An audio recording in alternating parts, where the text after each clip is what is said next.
Olá, amados, graça e paz. Você está no canal Esquadrinhando e a proposta desse canal é tão somente abençoar a sua vida através da reflexão na Palavra de Deus.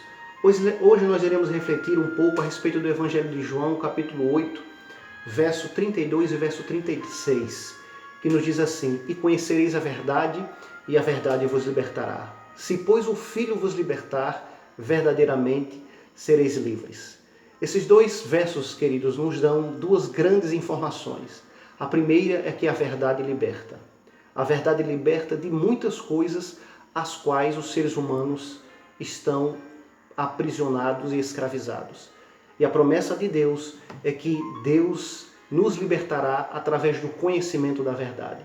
A outra informação é que Cristo Jesus é a própria verdade.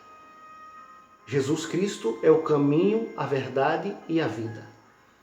Essas informações nos dão a esperança de que, se de fato buscarmos na fonte certa, nós teremos a liberdade que tanto desejamos. Quantas pessoas estão, queridos, escravizadas hoje, neste momento, por vícios, por pornografia, por drogas lícitas e ilícitas, por pecados acariciados, e essas pessoas não conseguem se desvencilhar dessas prisões, dessas cadeias e amarras que estão vivenciando. Mas eu posso dizer que há esperança e que em Jesus você pode ter a liberdade que você tanto sonhou. Uma vida leve, uma vida feliz e uma vida com propósito. Busque a Jesus Cristo em sua vida e encontre nele a libertação. Dito isto, queridos, eu gostaria de fazer uma reflexão ainda mais profunda a respeito da liberdade. Existe uma liberdade da qual nós brasileiros gozamos, chamada a liberdade religiosa. E é um privilégio. E temos que agradecer a Deus por ela, porque existem muitos países que não permitem a liberdade de culto. As pessoas têm que se submeter à religião oficial do Estado. E aqueles que ousam viver uma religião diferente, elas são perseguidas e até mortas. Isso aconteceu no passado e isso acontece atualmente. Por isso que é um privilégio, eu digo que é um privilégio termos a liberdade religiosa. Não sei se você já parou para analisar, no Brasil hoje nós estamos vivendo uma amalgamação, uma união, uma mistura entre religião e política. Infelizmente, isso é algo terrível que tem acontecido. Hoje nós vemos essa mistura do assunto da religião com a política. Pessoas que se dizem religiosas, líderes religiosos, se metendo com questões políticas de maneira profunda. Eu não quero dizer aqui que a pessoa não possa entrar em assuntos políticos, mas existem pessoas que têm deixado o reino do céu de lado para fazerem parte de um movimento a respeito de reinos terrestres. O fato é que a Bíblia diz que nenhum reino dessa terra irá dar certo. Na verdade, o único reino que dará certo, que será 100%, é o reino de Deus. E esse, muitas das vezes, nós esquecemos dele. Nós vemos pessoas se degladiando na internet a respeito de partidos políticos ou do seu candidato, mas muitos estão deixando de falar sobre o reino de Deus. Muitos estão deixando de defender esse reino, o reino que Deus deseja implantar em cada um de nós. Queridos, é muito importante refletirmos sobre isso, porque a história registra, e também a Bíblia registra, que todas as vezes que o Estado se uniu com a religião, as consequências não foram boas. Todas as vezes que a religião passou a ser oficial para determinado Estado, as consequências não foram boas. Acabou que a liberdade foi vetada das pessoas. Veja que isso aconteceu lá em Babilônia, com Nabucodonosor sendo o chefe de Estado. E ele tenta incutir a sua religião nos judeus que ali foram levados cativos. Veja que Daniel e seus amigos tiveram que, para viver a fé que tinham no Deus verdadeiro, tiveram que oferecer a própria vida Claro que Deus os salvou da morte, mas se não fosse plano de Deus os salvar da morte, eles teriam morrido simplesmente porque ousaram ter uma fé diferente daquela que era imposta pelo Estado. Um exemplo mais perto de nós e bem conhecido na história é o da Santa Inquisição. Uma situação em que o Estado ofereceu o seu poder e autoridade a uma determinada religião e essa religião perseguiu ferrenhamente aqueles que não se enquadravam em suas ideologias.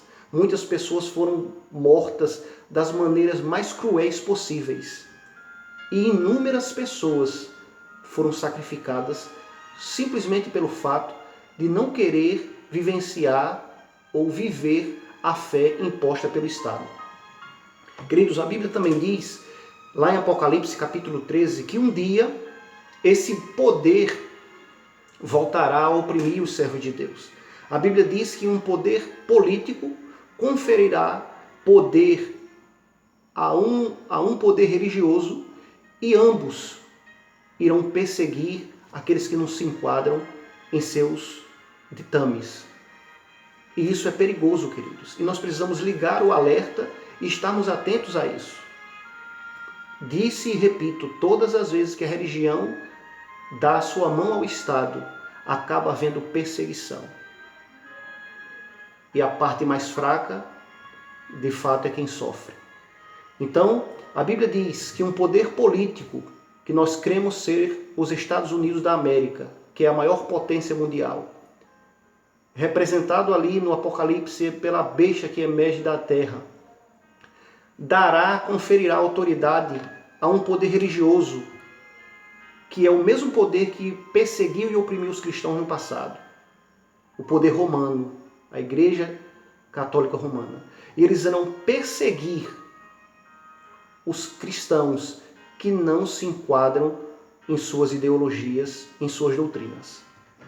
Por isso, é sempre importante agradecermos a Deus pela liberdade religiosa, lutarmos por ela, influenciarmos ela através do nosso contato com as pessoas que nos rodeiam e atentarmos ao fato de que muitas pessoas querem fazer isso. Nós vemos líderes religiosos atualmente no Brasil que chegam a espumar pela boca ao defender o seu político de estimação. Vimos pastores de determinadas igrejas aí na internet defendendo ferrenhamente o presidente da República e, consequentemente, atacando aqueles que se opõem ao presidente. Então a pergunta é, se essa pessoa, se esse líder religioso tivesse a oportunidade de ter a autoridade conferida do Estado, o que essas pessoas não fariam? O que esses líderes não fariam? Será que eles não iriam tentar incutir na mente de toda a população aquilo que eles creem? Será que eles não queriam colocar suas próprias ideologias para fazer descer goela abaixo de toda a população? Pelo que nós vemos no comportamento desses líderes, falando de maneira calorosa e até raivosa na internet, nós vemos que se eles tivessem a oportunidade, eles assim o fariam. Então é por isso, queridos, que nós devemos a cada dia agradecer a Deus pela liberdade religiosa e lutar por ela, a fim de que cada pessoa tenha o direito de decidir que caminho seguir. O próprio Deus, ele nos dá o livre-arbítrio. E apesar de Deus desejar que sigamos a verdade, ele nos diz o seguinte: eis que ponho diante de vós os dois caminhos, a bênção e a maldição, a vida e a morte. Deus não oprime, Deus não diz o caminho é esse, você tem que andar por ele. Não, Deus nos dá liberdade. Afinal de contas, a obediência movida pelo amor, essa é desejada. Quando nós percebemos que alguém está nos obedecendo por medo, não existe privilégio nem prazer algum nisso. O prazer está em olhar para o nosso filho e perceber que ele nos obedece por amor e pelo que nós representamos para ele. É assim que Deus faz conosco. Então, queridos, eu espero ter abençoado a sua vida através dessa reflexão. Eu espero ter aberto a sua mente para que você possa refletir a respeito da situação em que estamos vivenciando no Brasil atualmente e que a gente não possa desfocar as Escrituras Sagradas. Que a gente deixe questões políticas de lado e possamos focar na palavra de Deus, no reino de Deus, que esse sim será eterno e infalível. No próximo vídeo eu irei falar sobre o efeito colateral da liberdade religiosa. Eu falei aqui que a liberdade religiosa é uma bênção, e de fato é, mas existe um efeito colateral. Então no próximo vídeo eu quero considerar esse efeito colateral com você e apresentar biblicamente que de fato esse efeito colateral não é algo positivo para cada um de nós, é algo negativo e também é algo que devemos lutar contra. Que Deus te abençoe, que Deus abençoe a sua casa, a sua família e seus amigos. Graça e paz.